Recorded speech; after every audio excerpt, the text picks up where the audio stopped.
सो hey everyone, मैं आप सभी के सामने शेयर करने वाली हूँ एक बहुत ही अच्छे और सच्चे माँ बाप की कहानी। तो इस कहानी को आप ज़रूर ही देखें। क्या आपके भी जीवन में ऐसा पड़ाव आया है या फिर आपके माता पिता आपके साथ ऐसा करते हैं, और देखिए बच्चों का रिएक्शन क्या होता है। तो आइए इस कहानी को देखते हैं और कुछ ना कुछ इस कहानी से सीख आप अपने घर भी लेके ज़रूर जाइएगा। पर तुम्हें वहां क्यों जाना है?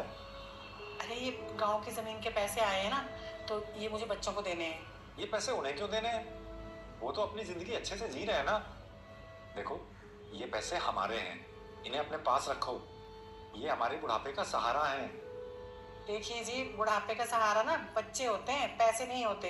अरे हम यहाँ रहते हैं, हमारा इतना खर्चा नहीं होता यहाँ, लेकिन बच्चे वहाँ शहर में रहते हैं, उनका बहुत खर्चा होता है, तो ये पैसे उनके काम आएंगे। मैं तो यही कहूंगा कि मत जाओ, यहीं रहो। बाकी तुम्हारी मर्जी। लेकिन फिर भी अगर तुम ये पैसे उन्हें देना चाहती हो तो पैसे देने के पहले एक बार उन्हें आजमा जरूर लेना कि तुम्हारा कितना सहारा बनने वाले हैं वो। हाँ अच्छा ठीक है, मैं देख लूंगी। अब मैं जाती हूँ, कल आऊंगी, मैं ये चाहती हूँ। आप ध्यान रखना।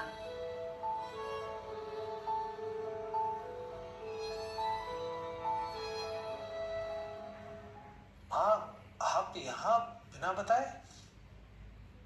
हाँ बेटा, मेरे तुझसे मिलने का मन हो रहा था, सोचा तुझसे मिल भी लूंगी और कुछ दिन तुम्हारे साथ रह भी लूंगी।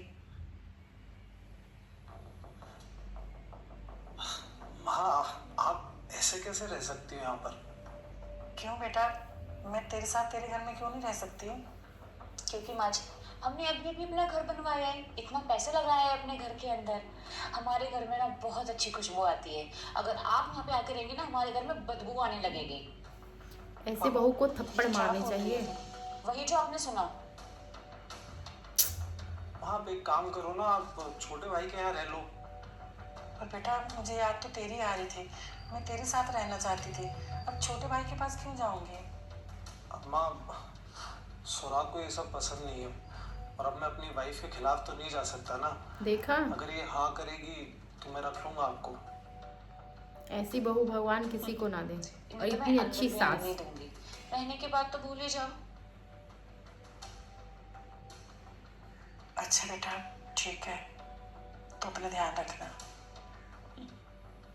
चलो तुम अंदर।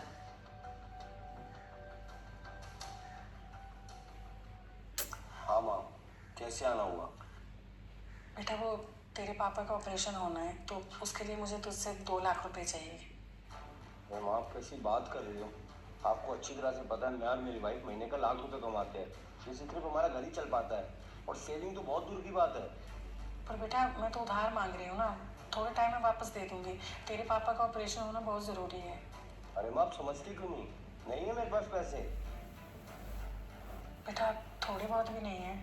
अरे अगर थोड़े बहुत होंगे भी तो वो आप लोगों के लिए थोड़ी ना बचा रखे हैं, वो हमारे लिए है। कल को हमारे को कोई इमरजेंसी आ गया, हमारे बच्चों को कुछ हो जाए तो वो पैसे काम आएंगे। अब किसी और के आगे तो हम हाथ फैलाने जाएंगे नहीं। पर मैं तो देखा? 2 महीने में वापस दे दूंगी ना। आप जबरदस्ती क्यों कर रही हो? जब बोलते पैसे नहीं है तो नहीं है, नहीं दे सकते हम पैसे। अच्छा चल ठीक है, वो अपना ध्यान रखना।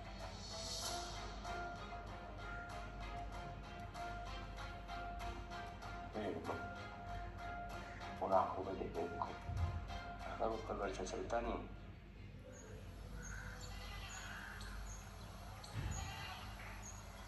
अरे, बड़ी जल्दी आ गई तुम तो वहां रुकने वाली थी।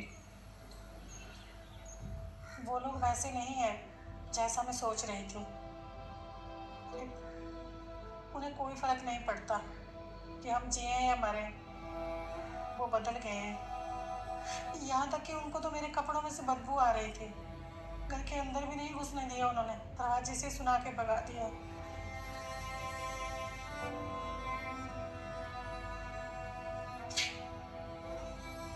इसीलिए तो मैं तुम्हें कब से समझाता था कि जिंदगी के इस आखिरी सफर में हमें इस सच्चाई को स्वीकार कर लेना चाहिए बिल्कुल। कि हमारे बच्चे अब उतने हमारे नहीं रहे जितना हम सोचते हैं।